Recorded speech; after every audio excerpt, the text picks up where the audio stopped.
नमस्कार दोस्तों, सुबह के 9 बजे हैं और आज हम निकल पड़े हैं हरियाणा में कुरुक्षेत्र के लिए। कुरुक्षेत्र जहां पर महाभारत की लड़ाई हुई थी और कहा जाता है कि आज भी वहां की मिट्टी लाल है। तो मैं गया था, एक बार बचपन में गया था, लेकिन अब कुछ याद नहीं है वहाँ पर क्या क्या देखा क्या नहीं देखा। लेकिन आज हम पुरानी यादें ताज़ा करेंगे और सबसे स्पेशल बात यह है कि आज हमारे साथ एक ऐसे इंसान होंगे जिन्हें आप पुलिस ऑफिसर के तौर पर जानते होंगे, लेकिन आज हम उनका दूसरा रूप भी देखेंगे जहां वो हमसे महाभारत से जुड़ी, इतिहास से जुड़ी कुछ बातों पर चर्चा करेंगे।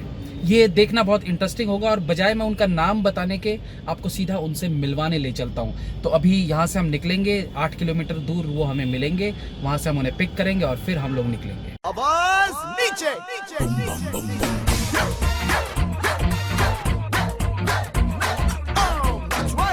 तो दोस्तों, मैं आ चुका हूँ नोएडा और जैसे कि मैंने आपको बताया था कि हम एक ऐसे शख्स के साथ आज कुरुक्षेत्र की यात्रा करेंगे जिन्हें आप पुलिस ऑफिसर के तौर पे जानते हैं, लेकिन मैं उन्हें एक दार्शनिक, एक इतिहासकार के तौर पर भी जानता हूँ क्योंकि उनसे बहुत कुछ सीखने को मिलता है। तो आइए आपको मिलवाता हूँ बिहार के आईजी विकास वैभव जी से। नमस्ते सर, कैसे हैं? बढ़िया हूँ। और कुरुक्षेत्र जाना अपने आप पे, इस पर तो आप मेरे साथ चल रहे हो जी। लगभग 97 में पहली बार गया था जी। तब ऐसी एक प्रेरणा जगी, कुरुक्षेत्र ने इतना प्रभावित किया कि तब से लगभग हमेशा इच्छा होती है कि जब भी समय मिले एक बार कुरुक्षेत्र के दर्शन जरूर करें। बहुत सारा ज्ञान हमें इनसे आज मिलने वाला है जो आप भी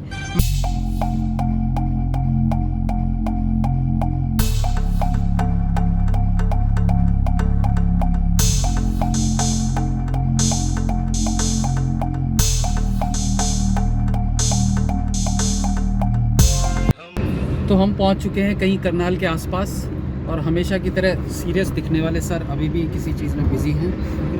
मैं इनसे पूछना चाहूँगा कि इतने आप सीरियस लगते हैं, आप अपने एंजॉयमेंट के लिए क्या करते हैं? गाने गाते हैं, फिल्म देखते हैं या कुछ और करते हैं? मुझे यात्राएं करना पसंद है, जैसे आपके साथ चल रहा हूँ जी। तो अंदर से बहुत प्रसन्नता हो रही है।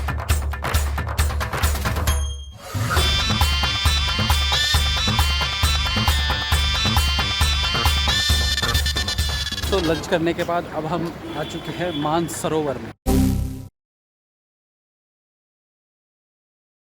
कुरुक्षेत्र आने पर सभी पूर्वजों की जो बातें हैं, कल्पनाएं थी, जो उनके मन को कभी प्रभावित करती थी, किस प्रकार से उन्होंने द्वंद्वों का समाधान किया। सबसे बड़ी बात, जो युद्ध हुआ, युद्ध विजय प्राप्त करने हेतु नहीं था, परंतु युद्ध केवल इस ध्येय से था कि मेरा धर्म क्या है, और किसी की मन में उस प्रकार की कोई अभिलाषा नहीं थी, लेकिन बिना सब कुछ जानते हुए लोगों ने युद्ध किया। भीष्म के चरित्र को देखें, भीष्म नहीं चाहते थे कि उस प्रकार का रक्तपात हो, संहार हो, पर उन्होंने किया। उनको दायित्व दिया गया, आप सेनापति हो, बहुत सेना को आप नेतृत्व प्रदान करना है, उन्होंने उसमें कोई कमी नहीं की। अंततः उनको भी युद्ध मैदान से हटाने के लिए पूरी एक नीति रचनी पड़ी। अभी आपने इंद्रदेव की बात की तो जाहिर बात है कि अर्जुन की बात चलनी चाहिए इसमें। अर्जुन को लेकर आप किस तरीके से देखते हैं उनके पास? अगर महाभारत आप पढ़ेंगे तो सबसे ज़्यादा आपको लगेगा कि जो नायक है अर्जुन ही है। अर्जुन है, इसलिए सबसे अधिक उल्लेख यदि किसी के युद्ध का आता है, किसी की यात्रा का आता है, उनके वृत्तांत लिखे जाते हैं, उनके चरित्र को परिभाषित करने का प्रयास किया जाता है, तो अर्जुन सबसे जो मूल रूप से, यदि आप देखें द्रौपदी को विजय स्वयंवर प्राप्त किसी ने की तो अर्जुन ने की। तो सारी चीज़ों में अर्जुन है।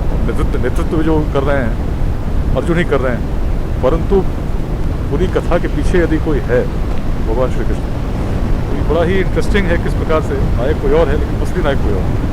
दोस्तों, ये हम आ चुके हैं ज्योति सर और ये भी महाभारत के महत्वपूर्ण स्थानों में से एक है। आइए अंदर जाते हैं और देखते हैं फिर क्या कुछ देखने को मिलता है।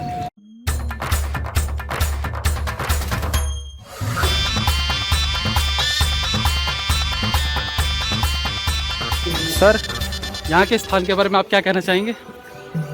सबसे महत्वपूर्ण स्थान तो यही है। अच्छा। इसने सदियों तक भारत को प्रेरणा दी है, देती रही, आज भी दे रही है। आइए देखिए, यहाँ भी बात ही मुझे याद आता है पहली बार जब 97 में आया था, बिल्कुल शांति थी। और इस स्थल की प्रेरणा किस प्रकार बढ़ रही है, आज भीड़ देखिए। मैं पुराने चित्र आपको दिखाऊंगा उस समय की जब मैं आया था, और कितनी शांति थी। शांति आज भी है, लेकिन लोग ज़्यादा हैं। अच्छा देखिए, चलिए, वाह, मज़ा आ जाएगा।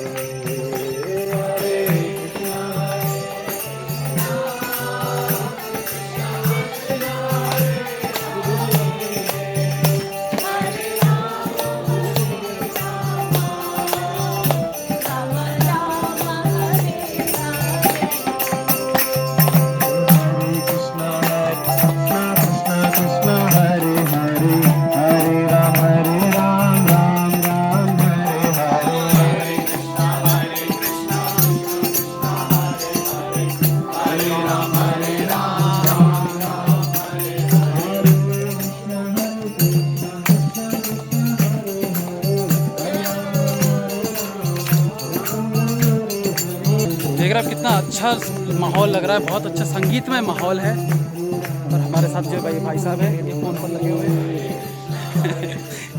कृष्ण जी के बारे में बहुत सारी चीज़ें हैं महाभारत में बोली गई हैं, जबकि मेरा भी ये मानना है कि महाभारत के सबसे प्रमुख पात्र कृष्ण जी थे, उसके बाद अर्जुन थे।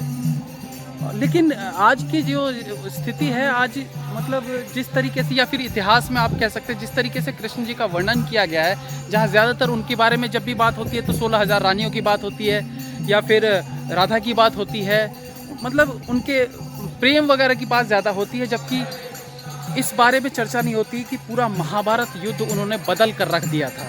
इस पर चर्चा होनी ज़रूरी है, उस पर कम बात होती है और बात होती है राधा की, 16,000 रानियों की, मतलब बेकार की बात है। दोस्तों, ब्रह्म सरोवर के बाद अब हम आ चुके हैं ज्योति सर, और हमारे साथ अभी भी बने हुए हैं विकास सर, और इनसे जानेंगे यहाँ की क्या खास बात है। देखिए, हम जिस स्थल पर हैं यही वह स्थल है जहाँ भगवान श्री कृष्ण ने अर्जुन को उपदेश दिया था, जब अर्जुन उस द्वंद्व में थे कि युद्ध किया जाए या नहीं किया जाए। यही वह स्थल है जहाँ कहा गया कर्मण्येवाधिकारस्ते मा फलेषु कदाचन। यही वह स्थल है जहाँ कहा गया नैनम छिद्यन्ति शस्त्राणि नैनम दहति पावका न चैव क्लेद्यन्तापो न शोषति मारुतः। यही वह स्थल है, और ये स्थल वह है जो हर व्यक्ति को इस रूप में भारतवर्ष में प्रभावित करता है कि हम अपने भौतिक अस्तित्व को इस रूप में देखते हैं कि जैसे हम पुराने वस्त्रों को बदलकर नए वस्त्रों में प्रवेश करते हैं, उसी प्रकार से जो आत्मा है पुराने शरीर को छोड़कर नए शरीर में जाती है। यही वह स्थान है। जीवन की प्रासंगिकता क्या है, जीवन का लक्ष्य क्या होना चाहिए, इसके बारे में भगवान श्री कृष्ण ने अर्जुन को उपदेश दिए। तो इस स्थान पर आते ही कल्पना साकार होने लगती है, और विशेष रूप से जब आप बैठे हो प्राचीन सरस्वती के तट पर, बहुत प्यारा। विलुप्त हो गई, लेकिन उनके प्रमाण के रूप में यह स्थल आज भी विद्यमान है जहाँ कभी सरस्वती अपने पूर्ण प्रवाह के साथ वहाँ करती थी, पूर्वजों का स्मरण कराती हैं। जहाँ कभी गीता का उपदेश हुआ, कभी यहीं वैदिक मंत्रों की रचना भी, दृष्टि भी हुई। यही वह स्थान है। उस कुरुक्षेत्र में हम लोग बैठे हैं, और जो प्रेरणा है वो इतनी अद्भुत तरीके से प्रेरित करती है कि भारत को, भारतवर्ष के लिए, हर भारतीय को करने के लिए एक संदेश देती है। उस संदेश को यदि हम ग्रहण करें तो जीवन में जो छोटे छोटे स्वार्थों से प्रभावित होते हैं, छोटे छोटे वादों से ग्रसित होते हैं, सोचते हैं हर चीज़ में स्वार्थ से प्रेरित होकर कुछ सोचते हैं, उससे हटकर जीवन की प्रासंगिकता क्या है, उस किस प्रकार से उस रूप में हम जिए कि संतुष्टि मिले, जो लक्ष्य, बड़ा लक्ष्य है उसको तय करें, यह संदेश इस स्थल से हमको मिलता है। हिंदू धर्म में गीता का एक विशेष स्थान है, विशेष महत्व है। आप गीता को किस प्रकार से अपने जीवन से कनेक्ट करके देखते हैं, या किसी भी मानव जीवन से कनेक्ट करके किस प्रकार से उसे देखते हैं? देखिए, गीता महाभारत का सबसे महत्वपूर्ण अंग है, जो बहुत छोटा भाग है, लेकिन छोटा होने के बावजूद भी जीवन का हर दर्शन उसमें विद्यमान है। इसीलिए गीता को हमारे दार्शनिकों ने, सभी ने सबसे महत्वपूर्ण बताया। मैं जब देखता हूँ उस रूप में, तो जो बिल्कुल छोटे से भाग में एक संकलन, जो जीवन के हर प्रश्न का इसमें समाधान हो, वो श्रीमद् भगवद गीता में है। आदिशंकर ने भी लिखा कि जीवन में यदि कुछ भाग गीता के भी नहीं पढ़े तो जीवन में किया क्या। ये सरस्वती है जो बगल में देख रहे हैं, सरस्वती का तट है।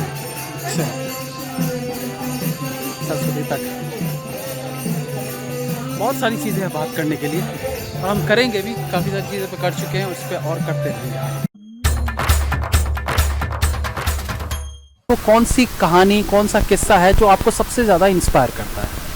सबसे अधिक इंस्पायर मुझे यदि कहूँ तो जब भीष्म युवावस्था में अपने पिता के मन में देखते हैं कि मत्स्यगंधा या सत्यवती, उनके प्रति एक भाव जगता है, और जब वो चाहते हैं कि वे पिता की इच्छा की पूर्ति हो, और जाकर मत्स्यगंधा के पिता से वार्ता करते हैं, तो मत्स्यगंधा के पिता उस लोभ में है कि यदि मैं अपनी पुत्री दान में देता हूँ तो क्या पुत्री का जो पुत्र होगा वह हस्तिनापुर का शासक होगा या नहीं होगा। तो वैसे में भीष्म द्वारा यह प्रतिज्ञा करना, आश्वस्त करने के लिए कि मैं आजीवन ब्रह्मचारी रहूँगा, अपने आप में उस अद्भुत व्यक्तित्व को पूर्णतः वर्णित कर देता है। जो युवावस्था में तो हर आदमी के मन में क्या क्या सपने आदमी पाल कर रखता है, क्या नहीं सोचता, और वो भी तब जब हस्तिनापुर का उत्तराधिकारी उससे बढ़िया कोई नहीं हो, इस प्रकार का वह त्याग करे। और त्याग केवल वही नहीं रहा, जो संकल्प लिया हो तो उन्होंने लिया ही लिया, लेकिन हस्तिनापुर के प्रति उनकी श्रद्धा, उनकी निष्ठा, उनका जो दायित्व बोध था कभी कम नहीं हुआ। ऐसे लोगों की आवश्यकता है जब राष्ट्र निर्माण की बात करते हैं। राष्ट्र के प्रति उनकी श्रद्धा में उनकी निष्ठा में, उनके दायित्व बोध में कमी न हो और किसी प्रकार का स्वार्थ नहीं हो जब बात राष्ट्र की है। और ये बात आज के युवाओं को आप देखिए, तो अब जैसे अभी कुछ दिनों पहले हम बात कर रहे थे कि वैलेंटाइंस डे मनाना चाहिए या पुलवामा शहीद दिवस मनाना चाहिए, इस पर वाद विवाद हो रहा था। अरे भाई, आप कुछ भी मनाइए पर राष्ट्र से बढ़ के कुछ है क्या? तो भावनाएं कहाँ से आती हैं? हमारे पूर्वजों ने तो इसको जी कर दिखाया है, करके दिखाया है, और भीष्म पितामह से बढ़कर इससे सशक्त उदाहरण क्या हो सकते हैं? तो ऐसे जिनके पूर्वज रहे हों, आज के युवा यदि द्वंद्व में है तो जान लो भाइयों, भारतवर्ष प्राचीन काल में यदि जिसको हम उत्कृष्ट मानते हैं उसकी विरासत को, उसके कारण हमारे पूर्वजों का आचरण था, उन्हीं के हम वंशज हैं। इस भूमि के संदेशों को ग्रहण करें, उनको आत्मसात करें, निस्वार्थ भाव से कुछ आंशिक भी योगदान देंगे तो जो समस्याएं हैं आज की जिसको लेकर हम चिंतित रहते हैं, कोई कहता है रोजगार की समस्या है, कोई कहता है लोग पढ़ाई नहीं करते, विद्या ग्रहण में समस्या हो रही है, ये सारी समस्याएं अदृश्य हो जाएंगी यदि उस प्रेरणा को अपने आत्मसात किया जिसको कभी हमने महाभारत में हर योद्धा के रूप में देखा है। ग्रहण करो उस संदेशों को जो हमारे पूर्वजों ने छोड़ दिया है, जिनके अवशेष आज भी प्रेरित करते हैं। और कुरुक्षेत्र यात्रा का संदेश, कुरुक्षेत्र में आने का संदेश मैं जब भी ग्रहण करता हूँ, यही करता हूँ कि उस सरस्वती की धारा के किनारे कभी वेदों की रचना हुई, बाद में महाभारत युद्ध लड़ा गया।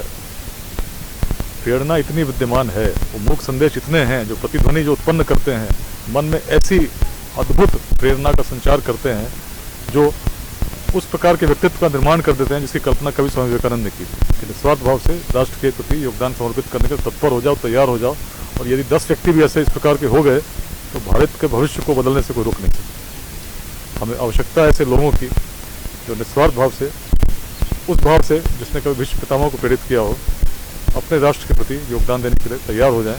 भविष्य हम बदल देंगे और भविष्य बदलेगा तो सबके हित में होगा, इसमें कहीं कोई संदेह नहीं है।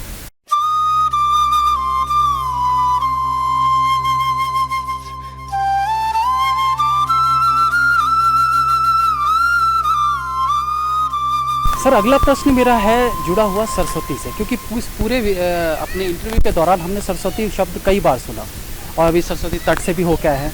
तो ऑल इन ऑल अगर एक शब्द में कहा जाए तो सरस्वती का तथ्य क्या है, महत्व क्या है इसका? देखिए, भारतीय संस्कृति को यदि समझना हो और बहुत सारे प्रश्नों को उत्तर ढूंढने हो तो उनका उत्तर सरस्वती में ही मिलता है। सरस्वती को आज हम ज्ञान की देवी के रूप में मानते हैं, हर विद्यार्थी पूजा करता है, परंतु ये कैसे हुआ, क्यों हुआ, इस पर विचार करना चाहिए।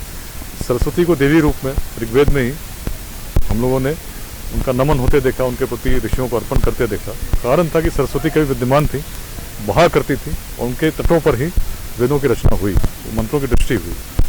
बाद में सरस्वती विलुप्त हो गई। तो बहुत सारे अगर हम पढ़ेंगे इतिहासकारों को तो कहते हैं कि 1500 BC में आर्य भारत आए, उन्होंने आक्रमण किया, सिंधु घाटी सभ्यता को नष्ट कर दिया और इस प्रकार की बहुत सारी बातें हैं। जब सरस्वती के बारे में हम जानते हैं तो पाते हैं कि कैसी बेवकूफ़ी की बातें हैं।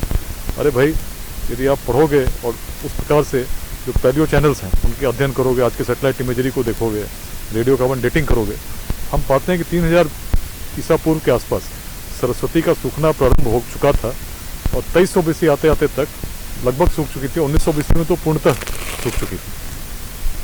तो धीरे धीरे सरस्वती के जल स्तर में कमी आती गई। महाभारत जब हम पढ़ते हैं तो हम पाते हैं कि सरस्वती का जल कम होना प्रारंभ हो चुका था। तो तभी जब बलराम जाते हैं तो विनाशन तीर्थ पर वो पाते हैं एक स्थान जहाँ सरस्वती अंडरग्राउंड हो रही हैं, भूमिगत हो रही हैं और उसके बाद वहाँ पर जाकर फिर निकलती हैं। महाभारत में क्या बात निकल के आई कि मृत्यु से बढ़कर यदि कोई बात है तो अपमान है। यदि आप किसी संस्कृति को नष्ट करना चाहते हैं, उसके स्वाभिमान को नष्ट कर दो, उसके मूल सांस्कृतिक मूल्यों को नष्ट कर दो, जो चीज़ें उसे गौरवान्वित करती हैं नष्ट कर दो। सरस्वती जिस प्रेरणा का जन्म देती हैं, एक सभ्यता का जन्म देती हैं, आप कहो कि सरस्वती तो कभी थी ही नहीं, आप विलुप्त नदी मत को, आप तो कहते हैं कि भाई सरस्वती थी ही नहीं, वो कपोल कल्पना मात्र है। जबकि उसके सारे प्रमाण मिलते हैं। आप कुरुक्षेत्र आते हो तो उसके घाट मिलते हैं, कालीबंगा जाते हो वहाँ मिलते हैं, राखीगढ़ी जाते हो वहाँ मिलते हैं, प्रमाण मिलते हैं। आप कहते हैं कि है ही नहीं। तो इसका मतलब क्या है? जो मूल तत्व भारत को परिभाषित करते हैं उनके बारे में आप इस प्रकार की बात करते हैं। जो हमारे कुछ लोगों ने कह दिया कि घर में महाभारत रखोगे तो महाभारत जैसा युद्ध हो जाएगा, ये तो इसको नेगेटिव क्या हो सकता है? तो जिस भी दुष्ट ने ऐसा कार्य किया होगा, जो पंचम वेद जिसको हम कहते हैं, उसके बारे में इस प्रकार की अवधारणा बना दी कि लोग महाभारत से दूर भागते हों, जिसमें सारे संस्कृति का सार हो, तो प्रेरणा विद्यमान हो, तो कहीं न कहीं हमारी सांस्कृतिक मूल्यों को नष्ट करने की एक बड़ी विशाल साजिश जिसको हम कह सकते हैं चल रही है। सावधान रहने की आवश्यकता है। मूल तत्वों को जानने के लिए स्थलों का भ्रमण करें, मूल ग्रंथों का अध्ययन करें और भारत की जो विरासत है उसको आत्मसात करते हुए आगे बढ़ें। स्थलों का भ्रमण करें, इसी तरीके से हम अपनी संस्कृति को बचा सकते हैं और जो हमें गलत इतिहास हमारे सामने पेश किया गया है उसकी सच्चाई को जान सकते हैं। इसी प्रकार की और भी जानकारी हम आगे भी लेते रहेंगे विकास सर से। तब तक के लिए नमस्कार।